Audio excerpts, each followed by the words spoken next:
మంచిర్యాల జిల్లాల క్యాతనపల్లిలో పోలీసులు అక్రమ కేసులు పెట్టించి మాజీ ఎమ్మెల్యే ప్రభుత్వ అరెస్ట్ చేయించడం జరిగింది. దీనికి సంబంధించి పూర్తి అప్డేట్స్ మా ప్రతినిధి లివిల్ లైవ్ లో అందిస్తారు. లివిల్ చెప్పండి, క్యాతనపల్లిలో అక్రమంగా బాల్కసుమన్ను అరెస్ట్ చేయడం జరిగింది. దీనిపై ప్రజలు కూడా మండిపడుతున్నారు. సో దీనికి సంబంధించి అప్డేట్స్ ఏంటి? వాళ్ళ రాష్ట్రంలో మున్సిపల్ ఎన్నికల షెడ్యూల్ వచ్చిన నాటి నుంచి నేటి వరకు కూడా అధికార దుర్వినియోగానికి పాల్పడుతుంది కాంగ్రెస్ పార్టీ. ప్రధానంగా మున్సిపల్ ఎన్నికల్లో మెజార్టీ స్థానాల్లో బీఆర్ఎస్ పార్టీ కైవసం చేసుకున్నప్పటికీ కావాలని కొన్ని చోట్ల వారి అధికార బలంతో పోలీసుల అరాచకాలతోటి వారు చేజిక్కించుకునే ప్రయత్నం చేసిన అందులో భాగంగానే క్యాతనపల్లికి సంబంధించి కూడా క్లియర్ కట్గా బీఆర్ఎస్ పార్టీ అటు కూటమిగా ఏర్పడి అక్కడ బీఆర్ఎస్ పార్టీ జెండా ఎగరేసేందుకు ఇప్పటికే సిద్ధమైంది. 14 మంది కౌన్సిలర్లు బీఆర్ఎస్ పార్టీకి సంబంధించిన కౌన్సిలర్లు ఉన్నారు. వారంతా కూడా నిన్న చైర్మన్ ఎన్నిక కావాల్సింది, కానీ అక్రమంగా అడ్డుదారిలో ఆ చైర్మన్ పదవిని కాంగ్రెస్ పార్టీ లాక్కునేందుకు ప్రయత్నం చేసింది. అందులో భాగంగా మంత్రి వివేక్ నిన్న స్వయంగా అధికార దుర్వినియోగానికి పాల్పడుతూ నిన్న చైర్మన్ ఎన్నికను వాయిదా వేపించి భయభ్రాంతులకు గురి చేసే విధంగా ఏర్పాటు చేశారు. పూర్తిగా ఇవాళ ఒక క్యాతనపల్లి అంతా కూడా ఒక యుద్ధ వాతావరణం తలపిస్తుంది. కొద్దిసేపు క్రితమే మాజీ విప్పు బాల్కసుమన్ను అక్రమంగా అరెస్ట్ చేశారు. ఈ నేపథ్యంలో మనతో మాట్లాడడానికి బీఆర్ఎస్ పార్టీ సీనియర్ నాయకులు మాజీ కార్పొరేషన్ చైర్మన్ రాకేష్ అన్న, చెప్పండి, ప్రధానంగా ఎందుకు అంటే మొదట నామినేషన్ దాఖలు నుంచి ఇవాటి వరకు కూడా ఇదే తంతు కొనసాగుతుంది. కేవలం మున్సిపాలిటీ ఎన్నికల్లో మెజారిటీ స్థానాలు సాధించకుండా ఎందుకు అక్రమదారులు ఇలా ఓలని చూస్తుంది? అసలు ప్రధానంగా మొదటి నుండి కూడా అక్కడ ఏదైతే మాజీ ఎమ్మెల్యే బాల్కసుమన్ గారు ఉన్నారో ఆయన గతంలో మా పెద్దపల్లి ప్రాంతంలో ఎంపీగా పనిచేశారు. అదేవిధంగా ఈరోజు చెన్నూరుకు మాజీ ఎమ్మెల్యేగా పనిచేశారు, విప్గా కూడా పనిచేశారు. రాజ్యాంగం మీద సంపూర్ణ అవగాహన ఉన్నటువంటి ఒక విద్యార్థి నాయకుడు కాబట్టి ఆయన ఏదైతే బిఫోర్ ఎలక్షన్స్ అలయన్స్ పెట్టుకొని సిపిఐతో అలయన్స్ పెట్టుకొని కంటెస్ట్ చేయడం జరిగింది. అక్కడ మొత్తం ఉన్నటువంటి 22 స్థానాలు, 22 స్థానాలకు 14 స్థానాలు అంటే 10 స్థానాలు బీఆర్ఎస్ పార్టీ, 4 స్థానాలు మా అలయన్స్లో ఉన్నటువంటి సిపిఐ పార్టీ కూడా సొంతం చేసుకోవడం జరిగింది. 14 స్థానాలు మాకు దక్కినప్పుడు ఆటోమేటిక్గా చైర్మన్ పదవి మాకే రావడం జరుగుతాయి.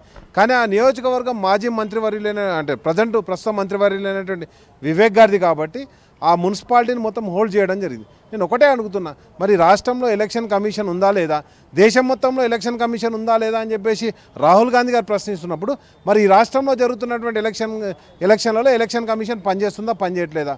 అసలు ప్రధానంగా అక్కడ జరిగినటువంటి సంఘటన ఏంటంటే ఏదైతే కౌన్సిలర్లు అందరూ కూడా అక్కడికి చైర్మన్ ఎలక్ట్ చేసుకోవడానికి పోతుంటే వాళ్ళని ఎందుకు అడ్డుకున్నారు? దానికి అసలు ఎవరు ఉండొద్దు, ప్రజాస్వామ్యంలో మేము మాత్రమే మన ప్రతిపక్ష పార్టీలు ఉండొద్దు అని చెప్పేసి ఆంధ్రాలో ఏ విధమైనటువంటి రాజకీయాలు అయితే మనం చూసామో గతంలో, ఈరోజు అదే విధమైన రాజకీయాలు చూస్తున్నాం. 10 సంవత్సరాల్లో ఏ రోజు కూడా కేసీఆర్ గారు ఈ విధంగా ప్రవర్తించలేదు, బీఆర్ఎస్ పార్టీ కూడా ఈ విధంగా ప్రవర్తించలేదు. కానీ రాబోయే కాలంలో తప్పకుండా మొన్ననే అంటే నిన్న జరిగినటువంటి సమావేశంలో తలసాని శ్రీనివాస్ యాదవ్ గారు చెప్పారు, మేము ఏ రోజు అనుకొని మీరు ఈరోజు చేస్తున్నారు, రాబోయే కాలంలో మేము కూడా ఇలాంటివి చేయాల్సి వస్తుందని చెప్పేసి ఇప్పటికి కూడా చెప్తున్నాం. ప్రజాస్వామ్యబద్ధంగా మేము 14 స్థానాలు మేము గెలుచుకోవడం జరిగింది. 14 స్థానాలతో మీకున్న ఎక్స్-అఫీషియో మెంబర్ తోటి అక్కడ ఉన్నటువంటి ఎమ్మెల్యే వివేక్ కావచ్చు, లేకపోతే వాళ్ళ కొడుకు వంశీ ఎంపీది కావచ్చు, 2 కలుపుకున్నా మీకు వస్తున్నాయి 9 మాత్రమే. ఇండిపెండెంట్ మీరు ఇండిపెండెంట్ తీసుకున్న 10 మాత్రమే ఉన్నాయి. 14 స్థానాలు మా దగ్గర ఉన్నాయి కాబట్టి స్పష్టంగా ఆధిక్యత మాకుంది. ఈరోజు పరిస్థితి ఏంటంటే కంప్లీట్గా అక్కడ ఉన్నటువంటి కార్పొరేటర్లను భయభ్రాంతులను గురి చేయడానికి సుమన్ను అరెస్ట్ చేయడం ద్వారా, బాల్కసుమన్ గారిని అరెస్ట్ చేయడం ద్వారా, తద్వారా ఏంటంటే అక్కడ ఉన్నటువంటి క్యాడర్లో ఒక భయాన్ని సృష్టించడానికి జరుగుతున్నటువంటి ప్రయత్నమే. మొత్తాన్ని కూడా అక్కడ ఉన్నటువంటి కౌన్సిలర్లకు కావచ్చు, క్యాడర్ కావచ్చు, సంపూర్ణంగా బీఆర్ఎస్ పార్టీ మద్దతు ప్రకటిస్తుంది. వాళ్ళకు కావాల్సినటువంటి రక్షణ కూడా కల్పిస్తుందని చెప్పేసి ఈరోజు మా పార్టీ వాళ్ళకు సంపూర్ణమైనటువంటి ధైర్యాన్ని ఇవ్వడం జరిగింది. కానీ ఒక్కటి మాత్రం చెప్తున్నా, ఈరోజు మీరు ఏదైతే కొట్లాడుతున్నటువంటి ఆ క్యాతనపల్లి కావచ్చు, ఆ చెన్నూరు కావచ్చు, ఆ మంచిర్యాల కావచ్చు, అవన్నీ కూడా ఒకప్పుడు బొగ్గు గన్లకు అంటే ఇప్పటికి కూడా బొగ్గు గన్లు ఉన్నటువంటి ప్రాంతం సికాసాకు పట్టుకొమ్మలుగా ఉన్నాయి. ఆ ప్రాంతం అంటేనే మా పెద్దపల్లి గడ్డ అంటేనే, ఏదైతే గోదావరి బొగ్గు గడ్డ అంటేనే మాది విప్లవాలకు కిల్లా. కాబట్టి రాబోయే కాలంలో అద్భుతమైన విప్లవాన్ని చూడబోతారు మీరు. ఒకటే ఈరోజు బాల్కసుమన్ గారు ప్రజాస్వామ్యబద్ధంగా ఆయన అడుగుతుంది ఏంది, చైర్మన్ పర్సన్ ఎన్నుకోమని చెప్పేసి. నీకు ఒకటే అడుగుతున్నా, మొన్న ఒక గంజాయి బ్యాచ్ ఒక కానిస్టేబుల్ను కారుతోటి గుద్దుతే, ఒక మహిళా కానిస్టేబుల్ను కారుతోటి గుద్దుతే ఆమెను తీసుకొచ్చి నిమ్స్లో జాయిన్ చేసారు. మరి ఒక అసలు ఈయనకు దెబ్బ తగిలిందా సరే వాళ్ళు క్లెయిమ్ చేస్తారు. మరి ఆయన తీసుకొచ్చి అపోలోలో ఎందుకు చేసారు? మరి నిమ్స్ ఉండే కదా, గాంధీ ఉండే కదా, ఉస్మానియా ఉండే కదా, లేకపోతే అక్కడ మంచిర్యాలలో కూడా గవర్నమెంట్ కాలేజీ పెట్టింది కదా, అక్కడ కూడా దవాఖాన ఉండే కదా. హుటాహుటిన ఆయన ప్రాణాలకు ఏం ప్రమాదం అంటే నేను ఏమంటున్నా అంటే చనిపోయేటువంటి ఒక గంజాయి బ్యాచ్ దాడి చేస్తేనేమో కానిస్టేబుల్కి రక్షణ కల్పించరు. కానీ ఈరోజు మీరు మంత్రి కాన్స్టిట్యున్సీ కాబట్టి ఒక డ్రామాను రక్తి కట్టియడానికి ఈరోజు ఆ కానిస్టేబుల్ని తీసుకొచ్చి ఇక్కడ ప్రైవేట్ హాస్పిటల్లో చేంజ్ చేసి ఒక సినిమా స్టోరీని వెళ్ళడానికి ప్రయత్నం చేస్తారు. ఎందుకంటే గవర్నమెంట్ యాక్టర్లు ఏది ఉన్నా కానీ కరెక్ట్ ఇస్తారు, ఎందుకంటే వాళ్ళు గవర్నమెంట్ ఆఫీసర్గా పనిచేయాలి. ఈరోజు ప్రైవేట్ హాస్పిటల్ నుంచి రిపోర్ట్లు పెట్టించి మీకు మీడియా సపోర్ట్ ఉందని చెప్పేసి వాళ్ళ ఛానల్ ద్వారా వాళ్ళకు బాగా కొట్టేటువంటి కొన్ని ఆంధ్ర మీడియా ద్వారా ఈరోజు ఒక బాల్క సుమన్ మీద అటాక్ కాదు, మొత్తం బీఆర్ఎస్ పార్టీ మీద అటాక్ జరుగుతుంది. తప్పకుండా ఇది రాబోయే కాలంలో మేమందరం కూడా అంటే ఒకటే చెప్తున్నాం, విద్యార్థి ఉద్యమాల నుంచి వచ్చినోడు బాల్క సుమన్ ఈరోజు ఏ కేసులకు వేటికి భయపడే లేదు. ఇవి పెట్టినా కూడా నేనేమంటున్నా అంటే ఉత్తగా అపాండాలు మీద వేస్తుర్రు. కాబట్టి రాజకీయాలలో కేసులు అనే సర్వసాధారణం, వాటికి భయపడ్డాడుగా సుమన్. తప్పకుండా ఈరోజు రాబోయే కాయతనపల్లి కంపల్సరీ మాదే, ప్రజాస్వామ్యబద్ధంగా అయితే మాదే. ఒకవేళ మీరు కాదు కూడదు అని చెప్పేసి మీరు ఇదే దౌర్జన్యం రౌడీజం చేసి మీ మీద గుంజుకోవడానికి ప్రయత్నం చేస్తే 2 సంవత్సరాలలో మళ్ళీ మా బీఆర్ఎస్ ప్రభుత్వం వస్తుంది. ఏ చైర్మన్ కూడా మీ పార్టీలో ఉండడు, ఏ చైర్మన్ కూడా మీకు దక్కడని కూడా ఛాలెంజ్ చేస్తున్నాం. ఇటువంటి విధానం పాల్గొంటే మాత్రం ఎట్టి పరిస్థితుల్లో ఊకునేది లేదు. ఈటేకే జవాబు పత్తర్ సే దేంగే. అయితే ఇవాళ కొద్దిసేపటి క్రితమే మహిళా కమిషన్ కలిశారు కౌన్సిలర్లు. మమ్మల్ని భయభ్రాంతులకు గురి చేస్తుంది కాంగ్రెస్ పార్టీకి కొమ్ములు కాస్తున్నారు పోలీసులు కూడా మాపైన దాడులకు ఉసగలుపుతున్నారని చెప్పేసి కన్నీటి పర్యంతమైన పరిస్థితిని ఎట్లా చూడవచ్చు. ఇవాళ మహిళలకు భద్రతనే లేని విషయంలో మున్సిపల్ కైవసం చేసుకుని ఏం చేస్తారనుకోవచ్చు. ఇప్పుడు ప్రధానంగా అక్కడ రక్షణ కల్పించాల్సిన ప్రజాప్రతినిధులకు, వాళ్ళు ఎలక్షన్లో మొన్ననే గెలిచిన తర్వాత వాళ్ళని బెదిరించడం ద్వారా, వాళ్ళని భయపెట్టడం ద్వారా మేము గుంజుకుంటామని చెప్పేసి ఒక కుట్ర ఏదైతే చేస్తున్నారో ఒకటే చెప్తున్నా, వాళ్ళ ఒక 3 జనరేషన్ నుంచి రాజకీయాల్లో ఉన్నారు. ఒకవేళ ఇదే రకమైనటువంటి విధానాన్ని మీరు అవలంబిస్తే రాబోయే కాలంలో మీ జనరేషన్ కూడా ఫేస్ చేయాల్సి వస్తుంది. ఎందుకంటే నేను ఏమంటానంటే ఒకటి ఈరోజు జరిగింది ఏంది, స్పష్టంగా ఆధిక్యత ఎవరికి ఉంది, మీకున్నాయి 10 ఓట్లు, మా దగ్గర ఉన్నాయి 14 ఓట్లు. ఎవరు చైర్మన్ కావాలనేది అక్కడ ఓటు పెడితే డిసైడ్ అవుతుంది. కాబట్టి నిన్న చూసినాం జనగాంలో ఏ విధంగా చేసిరో, లేకపోతే తొర్రూరులో ఏ విధంగా చేసిరో, చాలా నియోజకవర్గాల్లో చాలా మున్సిపాలిటీలో ఇదే విధంగా చేస్తారు. రాబోయే కాలంలో తప్పకుండా దానికి సరైన సమాధానం చెప్తాం. ఒకటే విజ్ఞప్తి చేస్తున్నా, చెన్నూరులో ఉన్నటువంటి మా పార్టీకి కావచ్చు, కార్యకర్తలకు కావచ్చు, బాల్క సుమన్ గారి అనుచరులకు అందరికీ కూడా మేము ఒకటే విజ్ఞప్తి చేస్తున్నాం, పార్టీ మీ అండగా ఉంటుంది. ఎప్పుడైనా కానీ మీతో పార్టీ కలిసి ఉంటుంది. మీకు కావాల్సిన రక్షణ కూడా పార్టీ కల్పిస్తానని సంపూర్ణ విశ్వాసం మేము వాళ్ళకి అందజేయడం జరుగుతుందండి. మీరు విద్యార్థి నాయకునిగా ఉన్నారు, ఇప్పటి వరకు కూడా రాజకీయ ప్రస్థానం పెద్ద ఎత్తున ఉంది. 10 సంవత్సరాల సుదీర్ఘ పాలనలో ఎన్నడూ కూడా ఈ విధంగా జరగలేదు. కానీ ఎందుకు ఇవాళ కాంగ్రెస్ 2.5 సంవత్సరాల పాలన జరుగుతుంది, కాంగ్రెస్ ప్రభుత్వం ఫెయిల్ అయ్యి మేమే గెలిచామని గొప్పలు చెప్పుకునేందుకు అనుకోవచ్చా? ఒకటే గుర్తుపెట్టుకోండి, ఆ రోజు కాంగ్రెస్ పార్టీ ప్రభుత్వంలోకి వచ్చింది కూడా ఆ రోజు బీఆర్ఎస్ పార్టీ పొత్తుతో రావడం జరిగింది. అదేవిధంగా ఆ రోజు తెలంగాణ రాష్ట్రాన్ని ఏర్పాటు చేస్తామని రావడం జరిగింది. ఎప్పుడైతే తెలంగాణ ప్రజల ఆకాంక్షను ఏర్పాటు చేయకుండా 10 సంవత్సరాలు తాత్సారం చేశారో, కేసీఆర్ గారు అప్పటికి ఒక 3 సార్లు రాజీనామా చేయడం, తన ఎమ్మెల్యే పదవికి, సెంట్రల్ మినిస్టర్ పదవికి, ఎంపీ పదవికి రాజీనామాలు చేయడం ద్వారా రాజీలేని పోరాటం చేసిండు.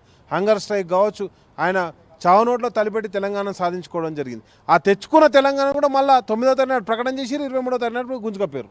కాబట్టి నేనేమంటే ఇవన్నీ కాంగ్రెస్ చేసిన మోసాలు.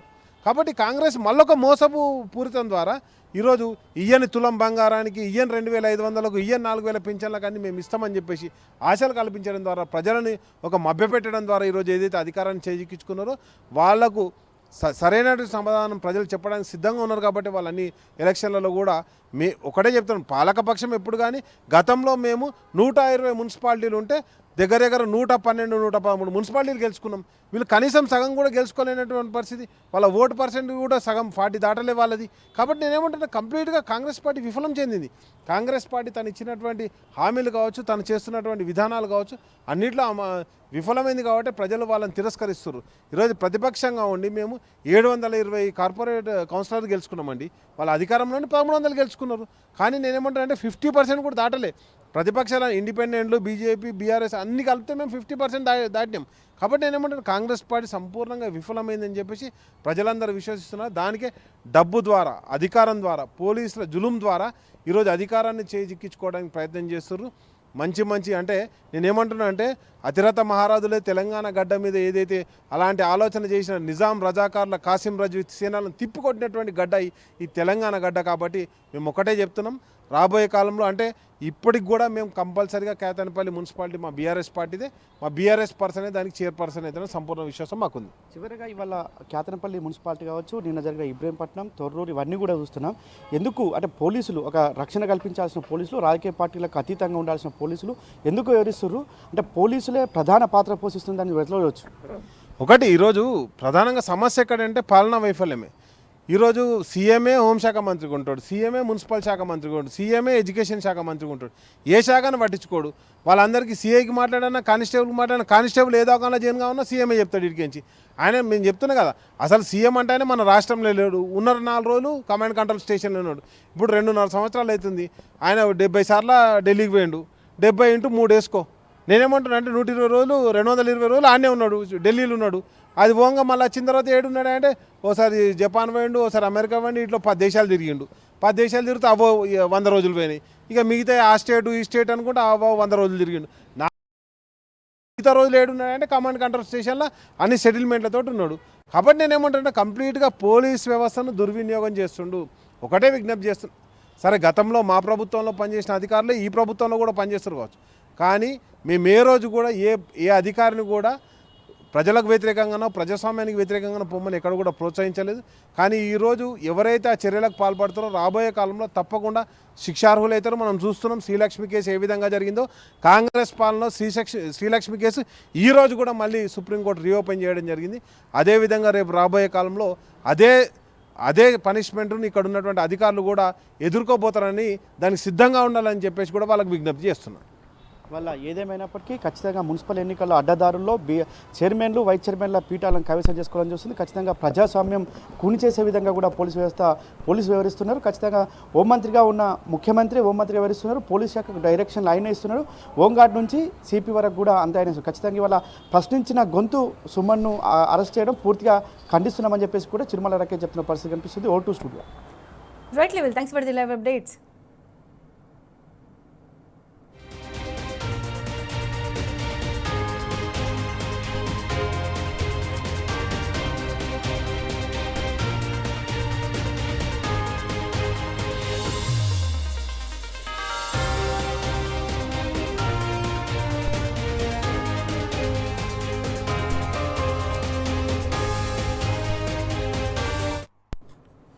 రేవంత్ సర్కార్కు అధికార మదం తలకెక్కింది. పవర్ చేతిలో ఉంది కదా అని కన్ను మిన్ను కానకుండా బరి తెగిస్తుంది. పోలీసుల భుజం మీద తుపాకీ ఎక్కిపెట్టి ప్రతిపక్ష నేతలపై గురి పెడుతోంది కాంగ్రెస్. మంచిర్యాల జిల్లా క్యాతనపల్లి మున్సిపాలిటీలో గత 3-4 రోజులుగా జరుగుతున్న అరాచకాలను చూస్తూనే ఉన్నాం. మెజారిటీ సాధించిన బీఆర్ఎస్ సిపిఐ కూటమిని కాదని, గెలిచే అవకాశమే లేని చోట కాంగ్రెస్కు మున్సిపల్ పీఠం కావాలట. ఇంతకన్నా అన్యాయం ఉంటుందా? ఇక ప్రజాస్వామ్యానికి, ప్రజా తీర్పుకు విలువేముంది? ఇది ప్రజాస్వామ్యానిగా సిగ్గుచేటు కాదా? మిస్టర్ వివేక్, క్యాతనపల్లి మున్సిపాలిటీని చేజిక్కించుకోవడానికి మంత్రి వివేక్ చేయని కుట్రంటూ లేదు. ఎంతకు తెగించాడంటే తప్పుడు కేసులన్నీ బనాయించి ఏకంగా పోలీసులతోనే కేసులు పెట్టించి మాజీ ఎమ్మెల్యే, మాజీ ప్రభుత్వ విప్ బాల్క సుమన్ను అరెస్ట్ చేయించాడు వివేక్.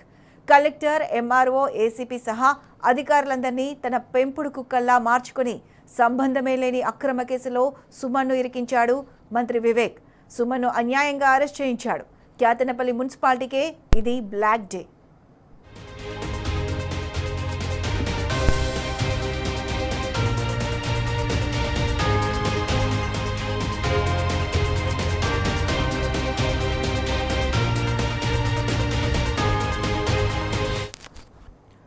రాజకీయం చేయాలి కానీ మరీ ఇంత దిగజారుడుతనంగా కాదు. ఒక్క మున్సిపాలిటీ కోసం విలువలన్నీ విడిచేసి నిస్సిగ్గుగా గడ్డి తినడం రాజకీయ నాయకుడి లక్షణం కాదు. రాజకీయం అంటే హుందా చేయాలి, దమ్ముంటే ప్రజాక్షేత్రంలో గెలిచి చూపించాలి. అంతేకాని ఇలా దొడ్డిదారి బరితెగింపు కరెక్ట్ కాదు. డబ్బు పారేసి మంత్రి పదవి కొనుక్కున్న వివేక్ క్యాతనపల్లిని కూడా బేరమాడొచ్చని కలలుగన్నాడు. కౌన్సిలర్లను డబ్బు ఎర చూపాడు. కానీ పౌరుషం గల క్యాతనపల్లి గడ్డ డబ్బుకు లొంగలేదు. ఆత్మాభిమానం, ఆత్మగౌరవం గల క్యాతనపల్లి కౌన్సిలర్లు గులాబీ పార్టీ వెంట, సుమన్ వెంట నిలబడ్డారు. అదే మంత్రి వివేక్ కడుపు మంట. అందుకే చెన్నూరు నియోజకవర్గంలో అచ్చంగా అరాచకమే చేస్తున్నాడు. కేవలం ఒక్క మున్సిపాలిటీ కోసం సామధాన భేద దండోపాయాలన్నీ ప్రదర్శిస్తున్నాడు. తన రౌడీలను, కిరాయి గుండాలను క్యాతనపల్లిలోకి దింపాడు. క్యాతనపల్లి ప్రాంత చరిత్రలో ఊరంతా ఒక్కతాటి మీద నిలబడి స్వచ్ఛందంగా బంద్ పాటించిన ఉదంతం గతంలో లేదు. దుకాణాలు, చిన్న చిన్న వ్యాపారాలు, విద్యాసంస్థలు, ఆటోలు, బస్సులు అందరూ స్వతహాగా బంద్ పాటించారంటేనే మంత్రి వివేక్పై ఎంత వ్యతిరేకత వెల్లువెత్తిందో అర్థమవుతుంది. ప్రజా ఐక్యతను చూసైనా సిగ్గు తెచ్చుకో మిస్టర్ వివేక్.